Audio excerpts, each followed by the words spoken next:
Hi hello everyone, welcome back to my channel. నేను మీ Raghavarani. Friends అందరు ఎలా ఉన్నారు? అందరు బాగున్నారా? ముందుగా అందరికీ హ్యాపీ న్యూ ఇయర్ అండి.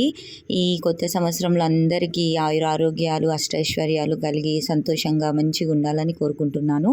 మరి ఈ న్యూ ఇయర్ రోజు నేను చేసిన స్పెషల్ ఐటమ్స్ చూసారు కదా, చికెన్ కర్రీ అండి with kaju and badam gravy and పచ్చి కొబ్బరి యాడ్ చేశాను దాంట్లో. అలానే మటన్ కర్రీ అండి. ఇది వచ్చేసి బాస్మతి రైస్, బగారా రైస్, అంటే గ్రీన్ సాలెడ్ అయితే కావాలి కదా, ఓన్లీ ఆనియన్స్ అయితే కట్ చేశాను.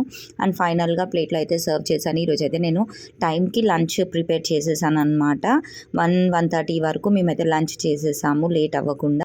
ఎప్పుడు నాకు సండేస్ అకేషనల్లీ కుకింగ్ చేసుకోవడానికి అయితే అలా లేట్ అయిపోతుంది, పూజలు అన్నీ చేసుకుని గుళ్ళకి వెళ్ళి అన్నీ చేసుకుని అలా. బట్ ఈరోజు అయితే అన్ని టైంకి అయిపోయాయి అనమాట. ఇలానే కొత్త సంవత్సరం అంతా కంటిన్యూ అవ్వాలని కోరుకుంటున్నాను. సో ఇవి వచ్చేసి ఈరోజు స్పెషల్స్ అండి. చెప్పాను కదా, కాజు ఇంకా బాదాం గ్రేవీ, పచ్చి కొబ్బరి యాడ్ చేసిన చికెన్ సూపర్ అయితే సూపర్ టేస్టీగా ఉందన్నమాట. వేడివేడిగా సర్వ్ చేసుకుని ఫైనల్గా న్యూ ఇయర్ రోజు ఇలా ఫుడ్ అయితే ఎంజాయ్ సగ్గుబియ్యం పాయసం ఇంకా డబల్ కా మీఠా కూడా చేశాను. మరి మీరేం చేసుకున్నారు, ఎలా ఎంజాయ్ చేశారో కమెంట్ బాక్స్లో కమెంట్ చేయండి. Please subscribe. బాయ్.